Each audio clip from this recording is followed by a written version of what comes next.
What is going on? Germain Craddock here. And on today's episode of the Dr. Rises podcast, I have a special guest, Alex Frangenburg.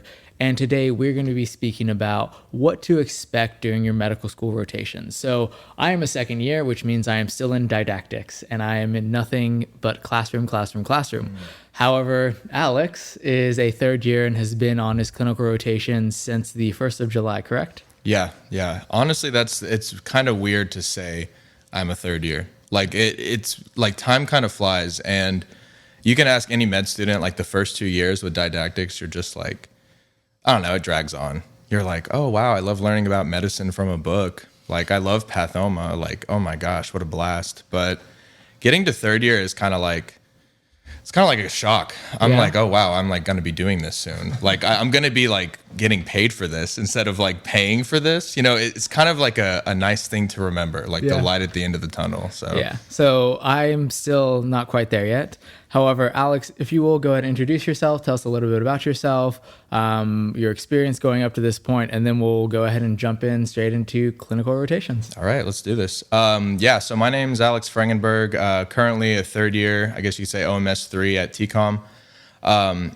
I went to college in Austin at University of Texas. My major was psychology. And then when I graduated, I took a gap year working for a Mohs surgeon, so kind of like skin cancer removal. And then I took a second gap year in the medical science program at HSC, just to kind of get my feet wet, know how to study for graduate level coursework and stuff. And yes, I am here now at TCOM. I think also the MedSci program was good because it gave me some experience with how to study and such. And so because of that, I do some leadership with the class of 2024. And yeah, it's a good time. If you guys have questions about that, just shoot emails. I don't know. Yeah. I don't know. I don't know what the contact like. I'll put your Instagram, but if you want, I can always add your email to the video as well. Honestly, Instagram's probably better.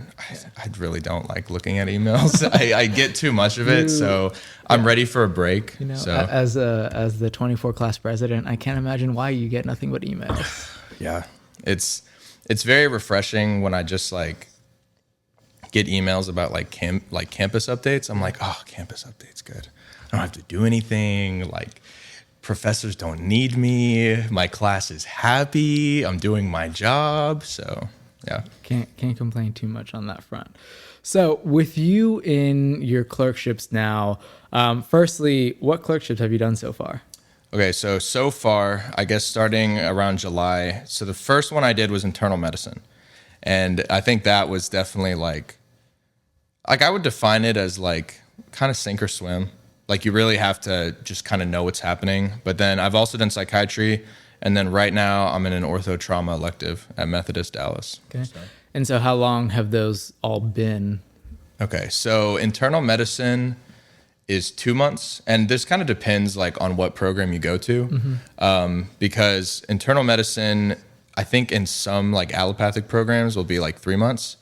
But for us, it was 2 months, 8 weeks. And then psych was 4 weeks. And then all the electives are usually 4 weeks also. So then core rotations are somewhere between like 4 and 8 weeks? Yeah, somewhere between 4 and 8. And so the way it like breaks down is the ones that are 8 weeks are going to be like family medicine and internal medicine. And then there's like, especially at TCOM, this is pretty interesting because surgery is usually like 8 weeks other places. But for us, what we do is we have 6 weeks of surgery. We have 4 of those weeks as general surgery. And then we have 2 weeks in like a kind of like a specialty surgery. So like the options that I had to choose from was like orthopedics. There was like ENT, vascular surgery. And then what we do for the other 2 weeks is we do like a patient safety course. And it's pretty cool because we actually get like a certification that like a lot of physicians have. And since it's new and up and coming, like, I mean, it's pretty exciting applying to residency with like this certified patient safety course. So I'm excited for that. So that's part of your general surgery rotation too. Okay. Yeah. And then, so you've done 3 clerkships so far. Mm-hmm. What do you do? Okay. So I definitely like, for all you like med students out there, we've all done shadowing. We all like kind of know what shadowing looks like in undergrad. But I think the real difference for me was like I finally like went in there with knowledge. So like the first day of internal medicine, I'm like in there, like imposter syndrome is rampant. I show up like 45 minutes early just to make sure like I know where to park, I know where to go. So, but that also means that I'm like sitting, like waiting nervously for my preceptor and my residents to like text me. I'm like, oh my God, I got 30 minutes now. Like just like waiting.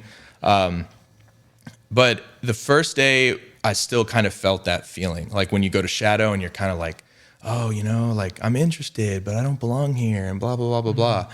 But like by the end of the first week, just the fact that like you start knowing this information, it really kind of sets in that you're like, okay, this is like my future. And you feel comfortable and you like begin to get used to like how attendings will ask you questions, how residents will ask you questions, what the flow is for patient care. And it's like super different for specialties. Like, so internal medicine, I rolled up at 6 a.m. You just kind of like chart review on the EMR or whatever. And then you end up go kind of see your patients by yourself. And then there's table rounds. And table rounds. So is that the 6 a.m. is pre-rounds? 6 a.m. is, I'd say it's kind of like, yeah, it's like pre-rounds. It's like for you to like do your own research of the patient, see like what they have going on. The main thing is like acute overnight events. If there's one thing that you're going to do, if something happens and you show up late, you have to have a perfect presentation still, just look for acute overnight events. That's like one of the big things that like they like to look at. And so like I'd show up at like 6 a.m. and then I would chart. Then I would go do my own physical exam of the patient. I would go talk to the patient. I would go ask them what was going on. Usually the patients that you see at first are going to be like they've been in the hospital for a little bit. And so you kind of see their history. You see why they came in. You're really kind of charting for if anything weird happened overnight, how they're feeling. You see their lab values. You see if anything's changed. And then what you do is you go to table rounds. And table rounds is basically you just like sitting with the attending, sitting with the resident, sitting with the other medical students, and you just present your patients to the attending. And at first, that's a little intense, but you kind of get used to like what certain attendings like what. You know, some attendings, and this is like kind of the way it was at Methodist, my first rotation. So, so internal med, we, at least for TCOM, we have like a month in one hospital and a month in a different hospital. And so at Methodist, that's where my first one was. They were like, okay, I don't need you to tell me every lab value. Like, let's be real, chloride, I don't care. Like, we don't care what the chloride's doing. Like, we don't care about some of this other stuff. Like, you know, like hemoglobin, like we really don't care. You know, like they're all pretty much anemic. Mm-hmm. Like, but then other than that, so the ones at Methodist kind of wanted like high yield. Like they're pretty much like, tell me the values that you'd say are like concerning. So that's usually gonna be like potassium, white blood cells. And then you're gonna be kind of, at the very end, you present your plan and assessment for currently what's happening. And I think for me, like the really big wake up call is that like just how many services there are in the hospital. Like, I mean, we had patients that, you know, I don't know, let's see. Maybe you have patients that like are immobilized for some reason, or they have issues with diet, or they have stuff going wrong. And so it's okay, Daisy, it's okay. And so you can just like consult anyone. It's super nice. Like for patients that can't walk, we consult PT. For patients that are concerned about diet, we consult like nutrition. Like, so I thought that was pretty cool. And then there's of course like, I mean, yeah, if they have like an acute GI issue, we're going to, you know, consult GI. So then very different than an actual pre-med shadowing experience. Yes. And then with the experience that you have going into it, so obviously with like didactics, they're preparing us for being in the actual hospital.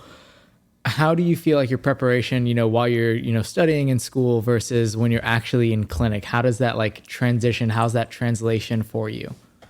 It's just weird because it's like we're not used to considering all things at once for a patient. Mm-hmm. You know, I would say that for us, like at least how it was at TCOM, we're kind of doing systems one by one.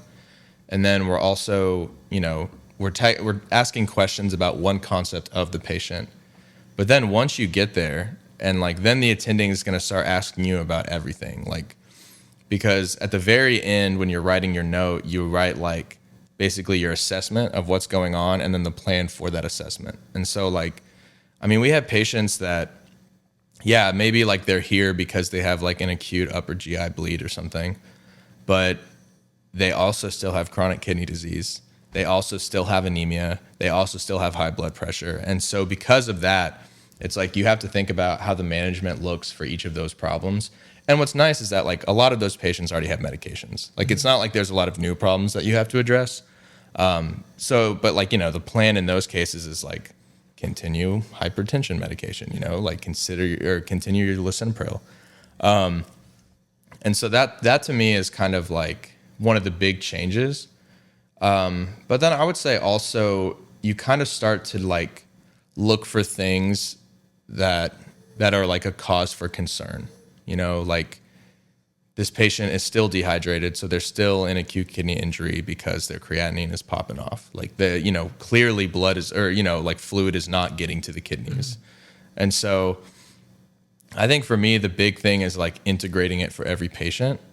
And it just looks way different than what we did like first and second years. And like, even with like the board test and stuff, like each question is testing a concept, but then you're in the clinic and it's like every single concept is applied for every patient. So that is like a lot at once, but I do think internal medicine got me like, it like helped me figure it out quick. So then instead of being able to think of it as like an isolated system or an isolated part, like it's very much so like all these different things and how they come together and how they react.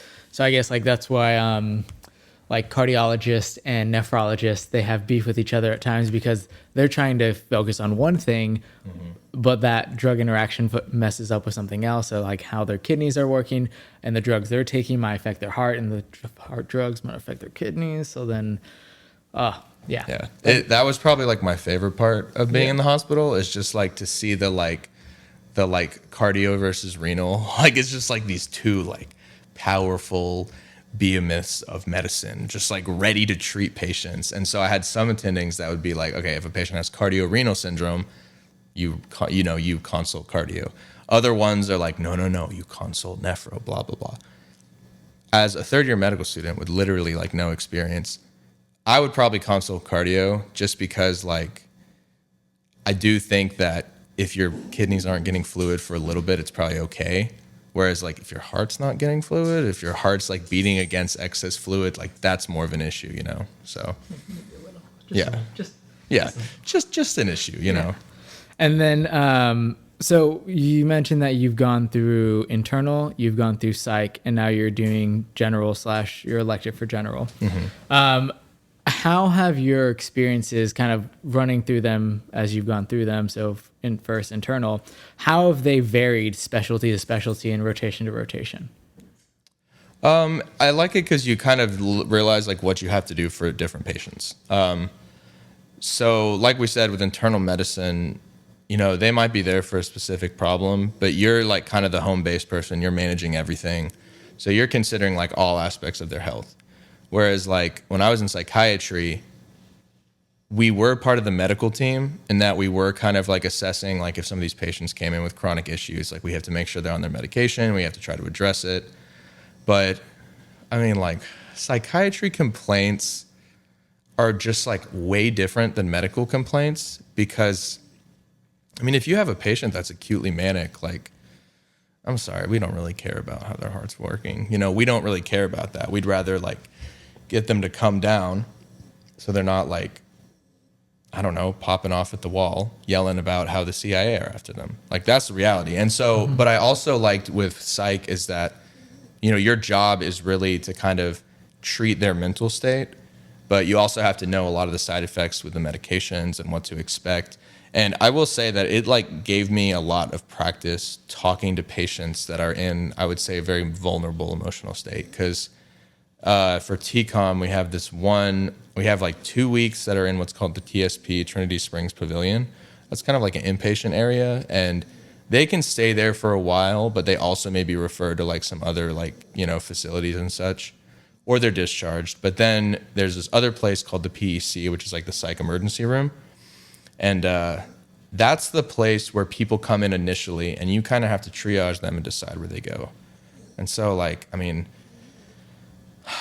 it's a lot. It really, like, I would say that being in the PEC was kind of really good for, like, working on empathy statements, working on asking the hard questions. I mean, because, like, a lot of these patients are, like, acutely suicidal.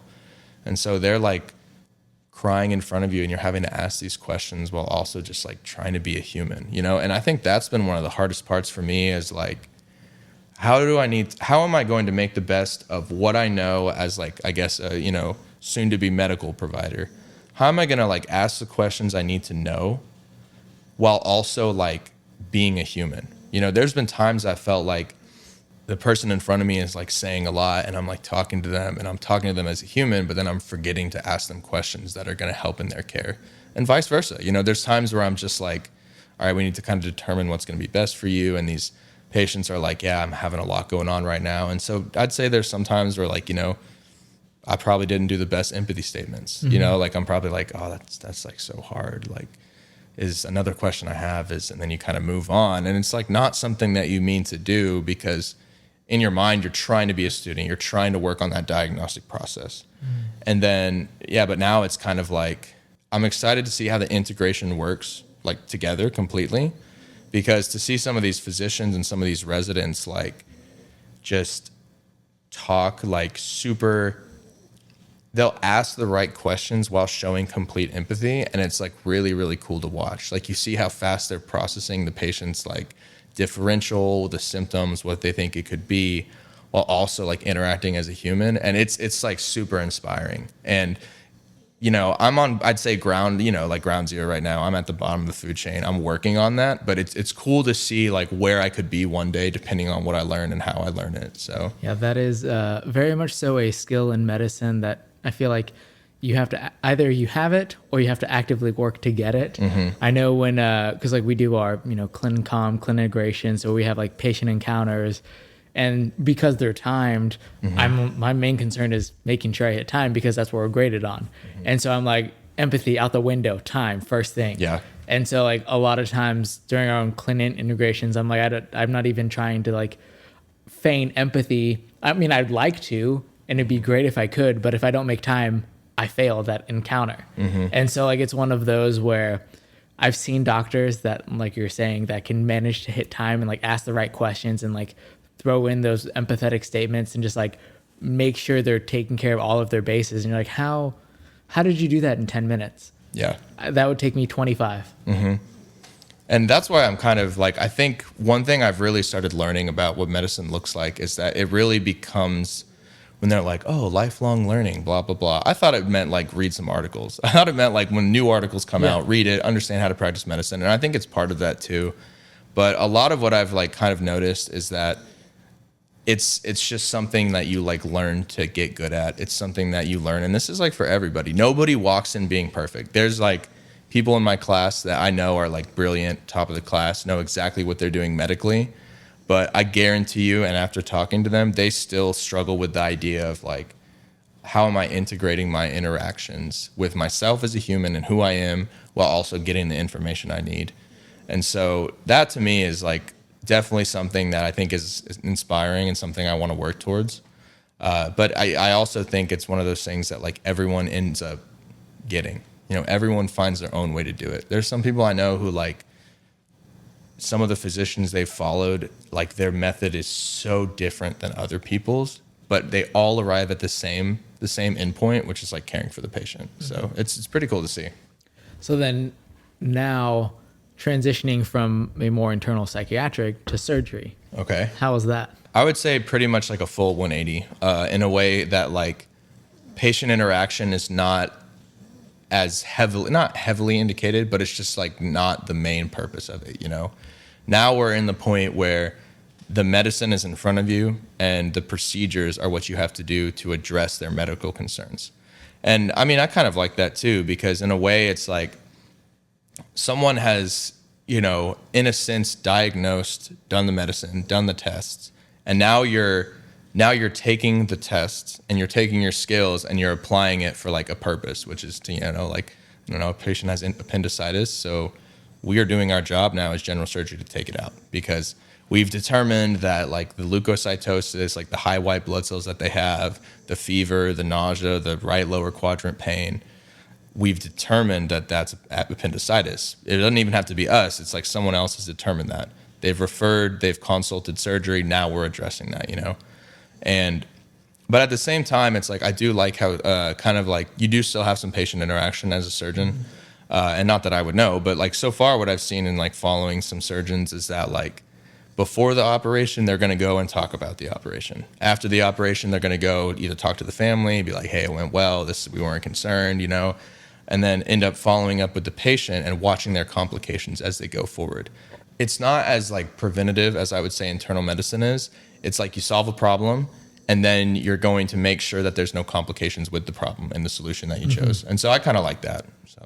So then I know you haven't done a straight up elective rotation yet, but you're on your trauma, correct? Yeah, so I am. So that actually is my current elective. Yeah.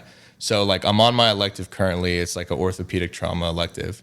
And so I would say that so I have surgery starting, I have patient safety like starting at the end of October, and then I have 6 weeks of surgery after that.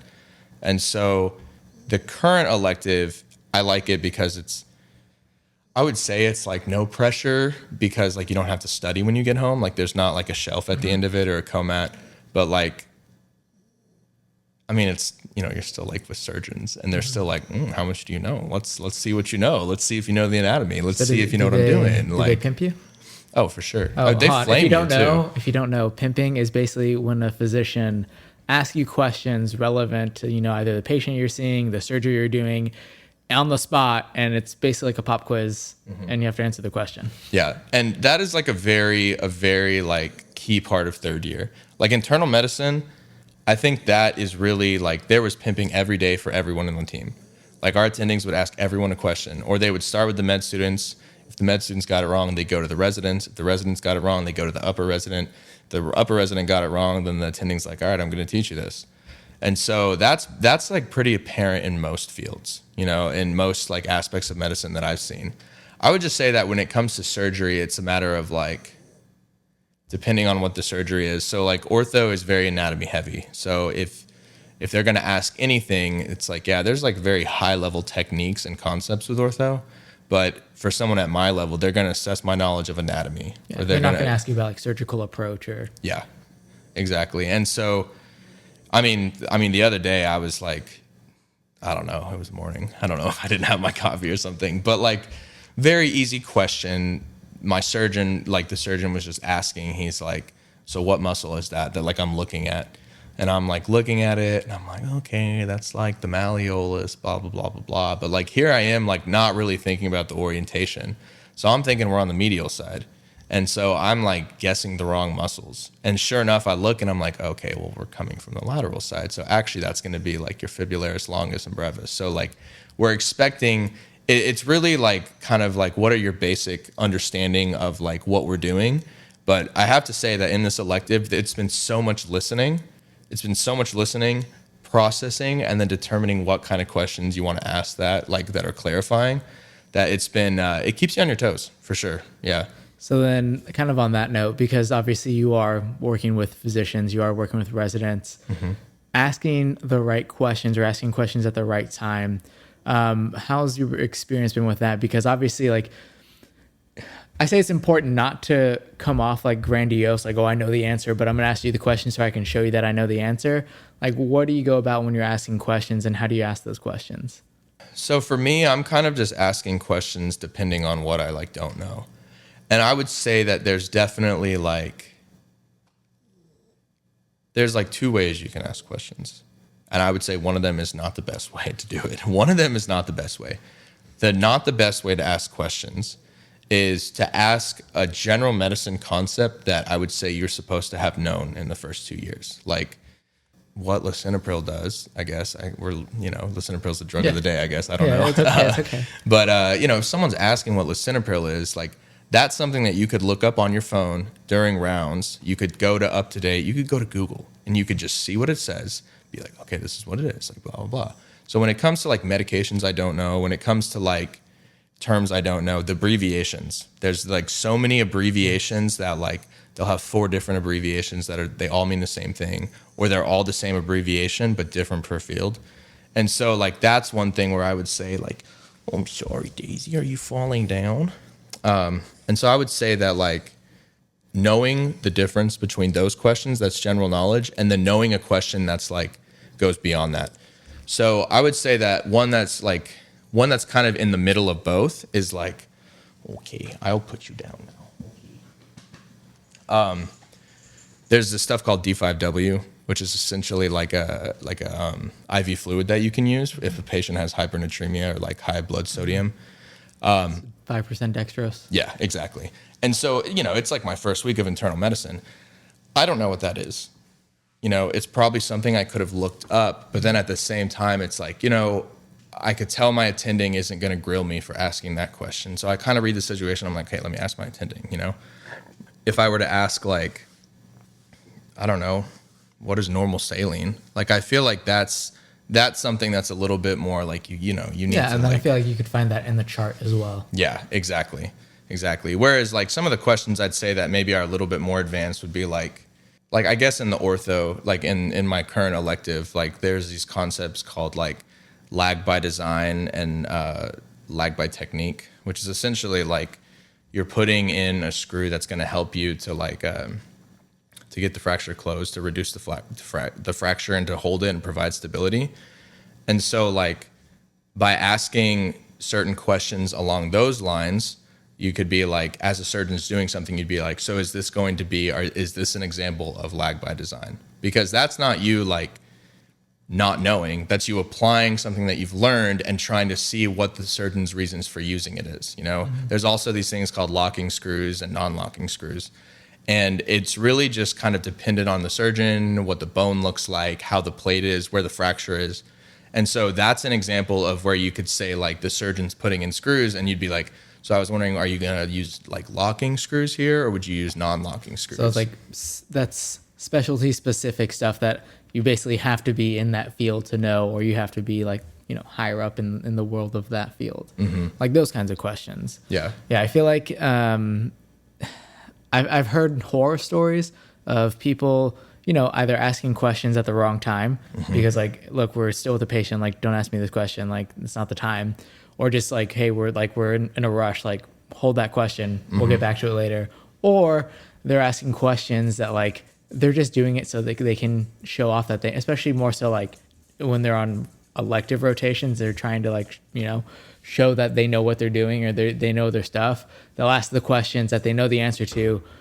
But what I've heard is that basically everyone knows when you know the answer to the question you're asking. And so like you're not doing yourself any favors other than the fact that you're kind of making yourself look unfavorable. Let's just say that. Yeah. Or like you're trying to make yourself look favorable in a very unfavorable way. Yes. It's like you don't need to like give yourself a set so that you can spike it. In my opinion, it's best to like play your part on the team. And when you really don't know, ask a question that shows that you're interested in learning. You can ask a clarifying question. You can ask, so what's the reason why we would do that versus doing this?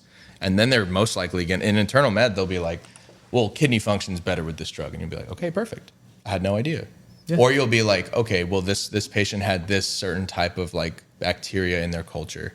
So that's why we're using these antibiotics instead of other antibiotics. And so it's kind of like reading the situation. And like you were saying, like, I mean, yeah, if you're in surgery and like a patient is dying on the table, like do not ask a question. That surgeon is stressing out. That surgeon is doing their job right now. And there's no place for you to get learning. You can write down your question and then ask it later. Or like if you're talking to a patient, in my opinion, I think the best thing to do as a med student, number one, is just always be quiet. Always be quiet. It doesn't matter who you are going into third and fourth year because like you're still the bottom of the barrel, Be quiet, be polite, be respectful, but then also be ready to learn and be ready to ask questions to learn, while also balancing when you should do those things. Yes. So, and then being respectful, not only to your attendings and the residents, everybody. I've heard that a lot, is that they'll like talk to a student, it's like, oh, super cool with the surgeon, super cool with the residents. And they like talk back to a nurse and that gets back to the attendings. And then you basically have burned bridges with everybody in that rotation. Just look, if you aren't sure how to talk to a nurse, if you aren't sure how to talk, that you can just do what I do. And so I'll go up, I'll be like, hi, I'm Alex. I'm like one of the new medical students. I had a question about this patient in room blah, blah, blah. how'd they do overnight? And like, no one's going to be like, dude, get out of my way. Like, no one's going to do that. And if they do, like, I think then you can address it as it comes up. But like, if anything, I think that you being polite and you showing that you care about the patient is like, that's going to do more than anything. But again, it's also just like, you know, you're part of the team now, and like, you don't want to be disrespected, so don't disrespect anyone else, you know? So then, you haven't done an actual elective rotation, but can you kind of expand on what is an elective rotation? How do you go about finding an elective rotation, and then what you actually chose for your elective rotations? So an elective is essentially like kind of like a 4-week free period, basically. And so instead of you doing one of your required rotations like psych, or if you had to do OB or something, you essentially are getting a free 4-week period to kind of pursue something you want to do. And so what I ended up doing for this ortho trauma elective is I was talking to some upperclassmen that basically have gone with them before. And so because of that, I reached out to the doctor. I emailed him. I said, hey, I know that previous students have done this. Is there like a way that you can fit me in? Like, this is my timing. This is what I can do, blah, blah, blah. And he was like, yeah, I don't care. And so then then you have to like submit a form to the school, and it's like all good. But sometimes what you have to do, if you're going like really far away, you need to, I forgot what it's called. It's like a proof. Basically, it's like a proof that like the doctor is like in good standing with the medical board and stuff, which is because like you want to be learning from a doctor that's like not concerning or anything. And you like, it's like an affiliation agreement. That's what it is, affiliation agreement. And so you fill it out, and then you send it to them. They'll fill it out. You send it back. If they meet all the standards, which they usually will, you just submit it to the school and it'll be good. And you can do it in anything. You know, I think that some various electives, like if they're with school providers, you might have to like go through the school in a different way, but that's like not a bridge I've crossed yet, so I'm not really sure. It really is kind of just like your chance to do what you want. Like I have a friend right now doing a research elective, and she's every day kind of just like, some days she'll go into the hospital, some days she's doing research at home, life's good, like whatever, you know? What are you allowed to do as a third year? Like what do you do? Like internal medicine, it was an expectation that I went to my patients. I took a history and physical, depending on like, if you have a new patient, you have to do a full history, full physical. And so you're asking all your like social history questions, family history questions, like basically like onset of the illness and what it looks like. You're asking all those questions, and then you need to do a full physical exam. And something that they really don't tell you about the first 2 years is that like the billing aspect of medicine. And so when you do a physical exam, in order for it to count, in order for you to get reimbursed, you have to like have 10 systems included. And so for me, I'm hitting like, am I going to do a full neuro exam for a patient that has like a COPD exacerbation? No. But I also know I'm like, okay, well, let me do a neuro exam. And so for me, like if the patient, I'll write like the patient can move all 4 limbs independently, and the patient cranial nerves are intact because they're blinking and talking to me. So I'm kind of like, that to me is a way that I can hit those things while having a focused physical exam. Whereas like if I had a patient with a COPD exacerbation, I'm going to be way more focused on my pulmonary exam and like my cardio exam, because like that's all in the area. So I'm going to be listening, I'm going to be percussing, I'm going to be like evaluating for how much they can inhale, exhale sort of thing. If I hear wheezing, if I hear rhonchi, if I hear rails, all that stuff. But again, it's pretty specific, because like in that case, like you can also, depending on like how far you've done and like how familiar you are, how like comfortable you feel with it, you can like ask the resident if you can like send an order, which is pretty easy. Like I think like basically you'll go on whatever it is, you'll like click send order, and some hospitals you can order it yourself. Other hospitals is like you'll pin the order and then the resident will see it and they'll send it. So that's kind of a way that you can practice for residency, for being an attending, like doing the actual ordering and stuff. So I think that's cool. But other than that, you're essentially like expected to write a note in everything, except for maybe electives. I will say electives are pretty different, but in all of your other like core rotations, like so for psych and internal med for me, I was writing notes. I was writing notes per patient, and the resident will kind of talk to you on how to do it and stuff. I mean, I kind of think of it as like, I am now this patient's practitioner, despite the fact I'm still learning to be like an advanced, mature practitioner. So I'm going to be asking all those questions. I'm going to be asking the uncomfortable questions. Like with psych, it's uncomfortable at first, but you have to be like, so are you having thoughts of killing yourself or hurting yourself? Are you having thoughts of doing that to others? Has this happened to you before? Like, and it's awkward at first, but then I would say that like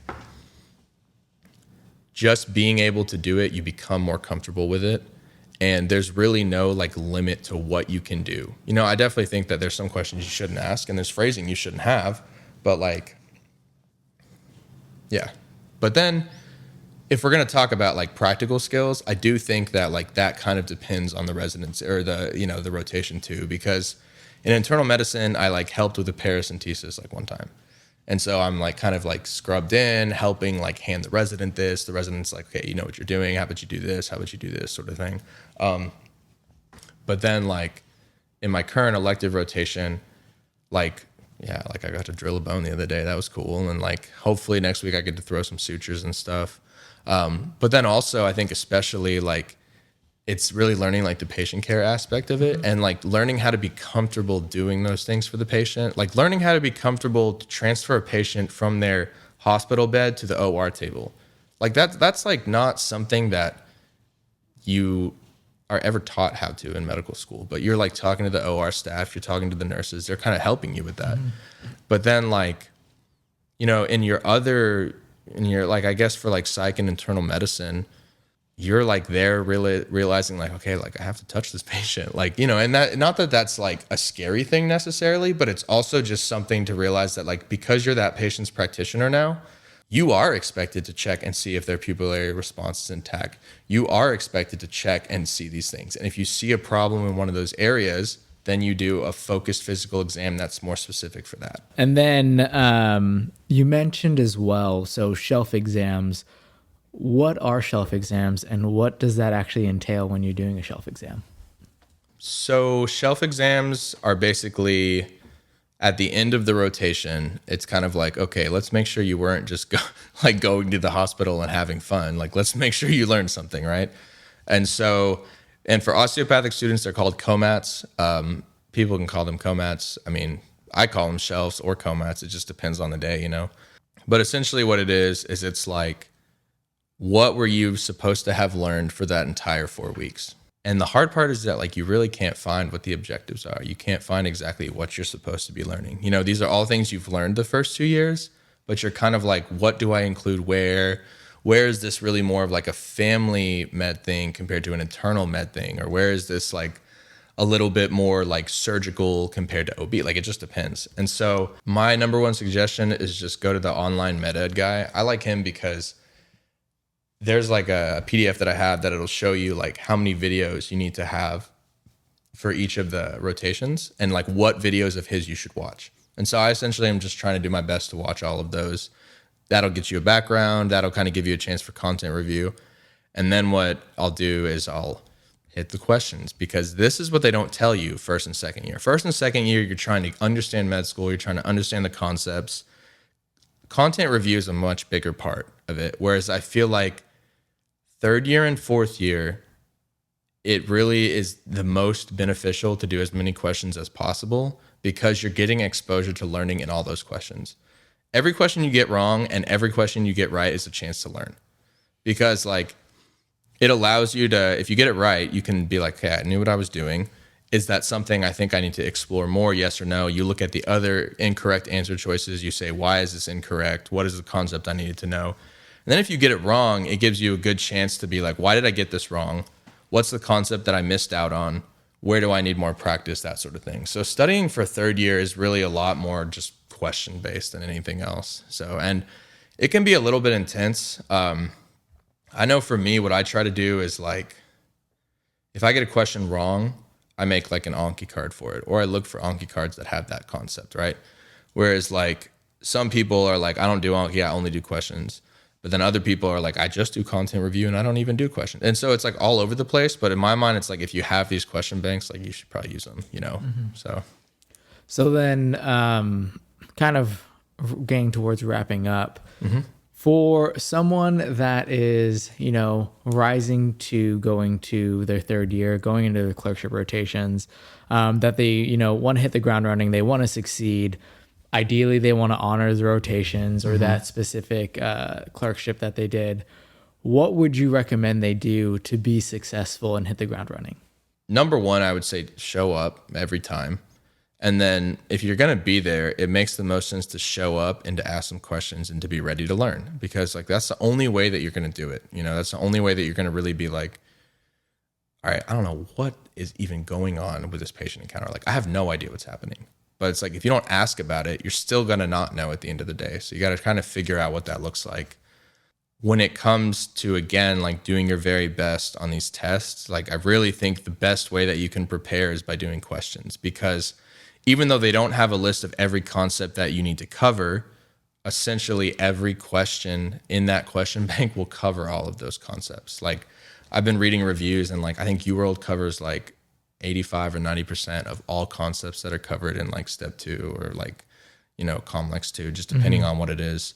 And then, when you get to those tests, ideally, like you want to have done well on these tests leading up to that, like these specific COMATs and shelves, because that'll help you prepare for the eventual thing, And so I guess for me, the best way to do it would be to study a bit every day.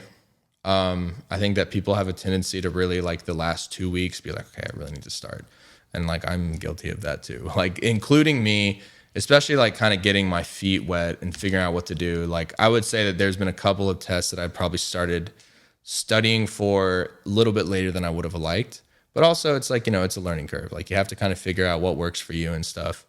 But doing all the questions, reviewing all the questions. Oh, and okay, actually, I almost forgot something so important. Talking to your friends about what you've learned and what they've learned, and then talking over concepts. Oh, chef's kiss. I 100% recommend doing that, because like me and my friend, like for internal medicine and for psych, like basically the whole week leading up to it, or like a couple weeks before, every time we're together, we're just asking, we're pimping each other basically. We're basically like, oh, this, did you know this? What about this? What about this? Did you know this? And that sort of thing. And then because of that, I feel so much more comfortable saying this is the treatment. Like this is the treatment in this situation, or these certain symptoms indicate this disease, which indicates this treatment. Or this treatment is not indicated in this patient because this is the patient's background and other health concerns they have. Because like talking through that and learning what other people have learned from other physicians is like a gold mine of knowledge. It's like a free opportunity to do more learning, And it's also engaging because you're hanging out with your friends and you're talking to them. I mean, it gets exciting. Like it gets like so, just to see yourself growing like that every day, and to be able to answer these questions, to be able to answer these concepts, to be able to understand what's happening in a patient, understand the symptoms and how they play into like the diagnosis and stuff. It's just cool. It's really cool. And so I'd say like talking with your friends is a good idea.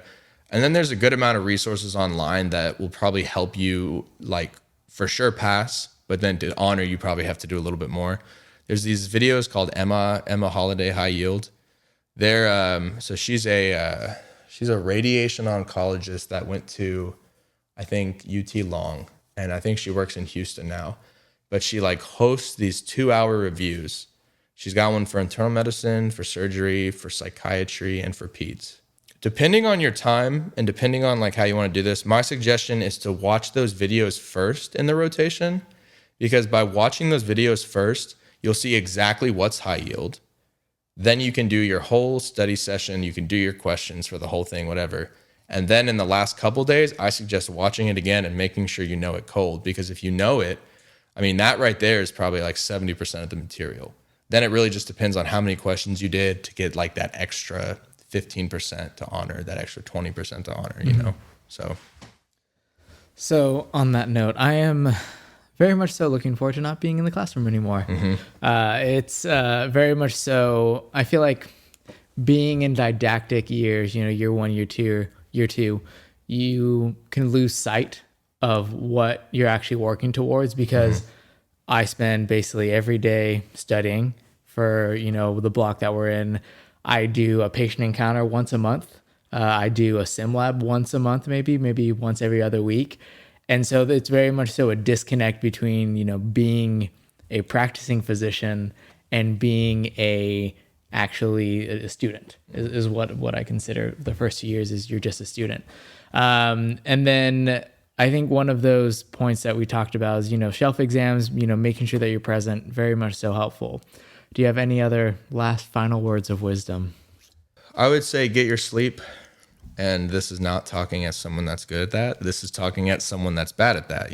Like if you're thinking that you can get so much done that night and you're staying up till 11:30 or 12 and then you have to be at the hospital at 6 a.m. the next day, like you're not going to do great. Like you're going to fall asleep at table rounds. You're going to like be actively trying to do your best to learn, but like you're going to have to be staying awake at the same time. So I would say like get your sleep. Try to keep a semblance of your routine, make sure you have your meals, make sure you have your like working out and stuff. And then also, I think that a lot of people tend to be like super nervous, and it makes sense. The first week was like the biggest learning curve ever. I didn't know what to expect. I didn't know what to do. I didn't know how I was going to compare. I didn't know anything, By kind of like going in there and learning how to be relaxed and learning how to hone what you've learned, and realizing that every patient's different and you're going to have ask like patients different questions depending on what's happening. I would say that to me is super beneficial to just kind of, there's a point where you can take your foot off the gas and really kind of just be present for the experience. And it will just like it'll lead to like better outcomes. I would say, always be 15 minutes early, And then if your resident says be here, if they're like, hey, you can come in later today, then like, yeah, go in later, but still be 15 minutes early because inevitably something's going to happen. And especially like at the hospital that's by TCOM JPS, like you have to park in this garage that's like 7 minutes away. And so if you're like thinking that you're doing great with like, you're like, okay, I'm 10 minutes ahead of schedule. Let me park and do this, blah, blah, blah. Well, the reality is you still have to walk 7 minutes and you still have to get there because you have to like traverse these crazy pathways in the hospital. And so I would say that definitely get there early. And then when you're in the hospital, you're going to be lost. That's like the number one thing to know. Don't be scared of being lost. Just ask people where to go, And I mean, if you're walking around in your white coat and you're just kind of like someone's going to help you. Someone's going to be like, we've seen this before. Let's help him. But also don't be scared to ask because there's going to be a point where like you as the physician is going to be a leader in the hospital and is basically going to have to be used to talking to everybody and expected to talk to everybody depending on what they have to do. Yeah, really don't be scared to like talk to people and ask for directions because no one's gonna like be rude. No one's gonna be like, yeah, we don't want you here. Like, yeah, like they're gonna, if anything, they're gonna help you and it's gonna be fine. So, okay. Also, I would say that when you're asking to go home, at the end of the day, after you've done your work, don't be that person that's super ready to go all the time, blah, blah, blah, blah, blah. Say you've done all your work, you've done your notes, you've turned it in, you're satisfied with it, your patients are okay. Go to your resident and you should say, don't be like, hey, can I go home? Don't be like, don't make it obvious that's what you want to do. My secret is to say, what can I help you with now? If you say, what can I help you with now? Number one, there's only two outcomes. They say, oh, I need you to do this. Can you do this? And you say, okay. Or they say, oh, nothing. You can probably get out of here. In my experience, that has worked every time. And so if you want to leave, definitely exhaust every possibility that your resident needs help. Because as a med student, I don't think there's a lot you can do. You can't really send orders. They're going to be doing it faster than you. They're used to doing that. They know the medicine more than you. They know the hospital more than you. They know the patients more than you. They know essentially so much more than you do. But by understanding like where you fit into the process and asking what you can do to help, it'll give you a chance to learn more. There was a time where I was like, all right, it's like the third week, I've mastered it. And I was like, what can I help you with? Blah, blah, expecting them to be like, yeah, you can head out. And then the resident's like, hey, I actually have this patient that's leaving. Your patient's leaving. Let's practice writing a discharge summary. And so again, that's something else that I learned in the first 3 weeks of medical school that like is a great thing to learn because you end up having to understand how to summarize a patient's stay and what the most important things are. You're not going to say like, when this patient got to the ER, they got 2 liters of normal saline and then they got vancomycin. And then like, you don't have to say that. You can be like, patient was appropriately resuscitated in the ER with antibiotics and fluids, then transferred to the floor with this. Patient's kidney function steadily improved, or, you know, and it's like, so you kind of learn what to say and what the best things are to say. And so again, it's kind of like being helpful and being ready to help out is going to help you learn at the same time. And it's going to help everything go quick. Your residents are going to appreciate you. You're not going to be that med student that just showed up because they had to, you know? And so, you know, if some days you show up because you have to, like, I think that's also fine. But I also don't think don't ever be obnoxious or uninterested, you know, do your best. So there we go. All right. On that note, thank you so much for watching. Thank you very much for coming through, Alex, and talking about your Thanks for experience and your third year rotations. If you haven't done so already, go ahead, like the video, subscribe to the channel, and I will see you in the next one. A bientôt.